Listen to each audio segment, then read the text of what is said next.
Okay, so in this video, we're going to walk through Zoho CRM email setup. So to get to our email settings, top right-hand corner, you'll see this little spanner icon.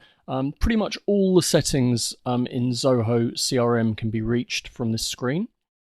So if we go to channels, we'll see email. Let's just click on that. And then click the green Get Started button. So we've got 5 options here. The first one being Zoho Mail. If you're a Zoho 1 customer, you'll have Zoho Mail. So using that option will be extremely simple to set up. Or you've got Gmail, Yahoo, Office, or if you're using another mail client, you can click there. It's much the same, but with Gmail, Yahoo, and Office, it's a one-click setup pretty much.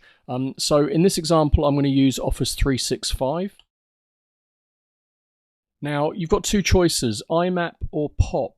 If you don't know which to choose, my advice would be to choose IMAP.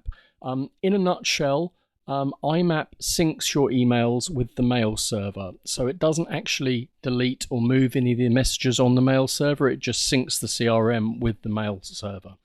With POP 3, it's actually downloading the message from the mail server and removing it from the mail server. Now that can be a bit of an issue. If you've got a mailbox and you connect to your mail via your mobile and you also connect to your mail via your desktop PC, you could get into a situation where the message has been delivered to your phone but not to your PC. So as I said, my advice, if unless you've got a particular reason to use POP, choose IMAP. So we'll click IMAP and we'll just enter our details.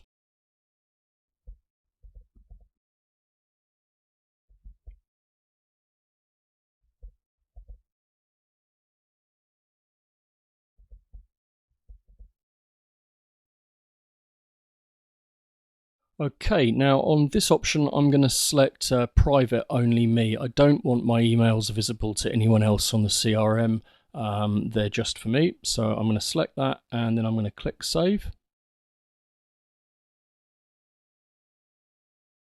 And then it's telling me that email syncs in process. So that's just contacting Microsoft's mail service and syncing all the messages across. So that will take a few minutes. But once it's done, I'll get a notification that everything's in sync. So that was fairly straightforward. If you haven't got an existing mail provider, my advice would either be to use Office 365 or the Google Mail. They're both priced at a similar amount. Possibly I'd probably lean to Office 365 because you get the desktop apps, Microsoft Word, Excel included in that price. And I'm a bit old school. I like having the apps actually on my desktop rather than using them in a web browser all the time.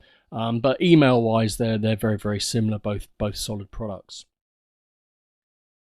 Now we've just had the message that the sync has been successful, so that's great. Now, you could leave it there, and chances are you could email people, they'd receive your email, you'd receive emails, and you'd be good to go. But really, we need to take another step here.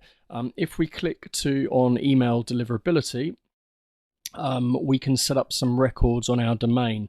Now, I don't know about you, but email is incredibly important for my business. We send about 50,000 emails a month. We use a mixture of service providers for that. We use Office 365, we use Gmail, and for our transactional email, we use SendGrid. Now, I find, especially with Outlook, that it's quite easy to end up in your prospect spam folder.